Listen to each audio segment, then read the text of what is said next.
Սիրելի հայրենակիցներ, այսօր առաջին ընթերցումով խորհրդարանն ընդունեց ՔՊ խմբակցության երկու պատգամավորների պատմության եւ մշակույթի անշարժ հուշարձանների պահպանության եւ օգտագործման մասին օրենքում փոփոխություն կատարելու մասին նախագիծը։ Այս ամբիոնից հնչած հանրությանը մոլորեցնող, զրպարտչական եւ հայ առաքելական եկեղեցին վարկաբեկող բազմաթիվ հայտարարություններ դրդում են մեկ անգամ եւս անդրադառնալ նախագծին եւ քաղաքական մեծամասնության իրական նպատակադրմանը։ Նախարձանագրենք, որ նախագիծը չի համապատասխանում օրինաստեղծ գործունեության տարրական պահանջներին։ Ի սկզբանե այն մեռելածին է եւ հետապնդում է սոսկ քաղաքական քարոզչական նպատակ հետեւյալ հիմնավորումներով։ Առաջին, մասնավորապես պատմության եւ մշակույթի անշարժ հուշարձանների նպատակային նշանակությունը որևէ մեկը իրավասու չէ փոխել անկախ վերջինի սեփականության ձևից։ Ուստի օտարելու դեպքում շարունակելու է պահպանվել նույն իրավական ռեժիմը։ Հետևաբար անիմաստ է եւ կեղծ այն մտահոգությունը, որ պատմության եւ մշակույթի անշարժ հուշարձանները կարող են օտարումից հետո օգտագործվել ոչ հանրօգուտ եւ իր բուն նշանակությանը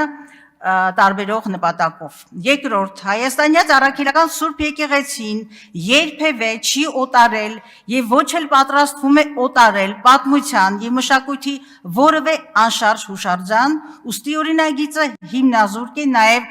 այս առումով։ Ցանկացած օրենքի նախագիծ պետք է հետապնդի ոչ թե ապրիորի, ենթադրյալ կամ դավադրապաշտական թեզեր, այլ կոնկրետ հանրային պատվեր։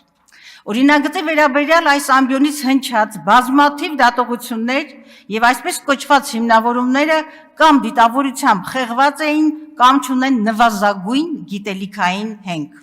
Դրանց բուն նպատակը այս ամբիոնից հայաստանյաց առաքելական եկեղեցին վարկաբեկելն է, հանրության մոտ հակաեկեղեցական տրամադրություններ ձևավորելը։ Նախանձելի խիզախությամբ այս բարձր ամբիոնից կասկածի տակ է դրվում հայ առաքելական եկեղեցու կրոնական կազմակերպություն լինելն ու պետությունից անջատ լինելու սահմանադրական նորմը։ Նույն ջանասիրությամբ այս ամբիոնից ոտնահարվում է մեկ այլ իրավական նորմ, որով Հայաստանի Հանրապետությունը ճանաչում է եկեղեցու ինքնակառավարումը։ Կրկնում եմ, գուցե անպատասխանատու հայտարարություններից առաջ ուսումնասիրեիք եւ ընկալեիք, որ մասունքների ընծայաբերումը, այո, հենց ընծայաբերումը միջեկեղեցական դարավոր ավանդույթ է։ Եթե ականատեսը չլինեինք եկեղեցու եւ մեր ինքնության դեմ վարչախմբի սևեռուն հալածանքներին, կարելի էր մտածել, թե նախաձեռնությունը բխում է հուշարձանների պահպանության լավագույն շահից։ Իրականում այն սովորական հայտ է եւ մաս է կազմում հակաեկեղեցական արշավին եւ ավարտում եմ եւ այնուամենայնիվ եկենք հիշենք, որ հայ եկեղեցու նրա ժառանգության պահպանության դիրքերից հանդես է գալիս քաղաքական մի ուժ, որի իշխանության օրոք թշնամուն են թողնվել վանական համալիրներ, 1500 եկեղեցի եւ 20,000 առանձնակի արժեքավոր հայկական մշակութային արժեքներ։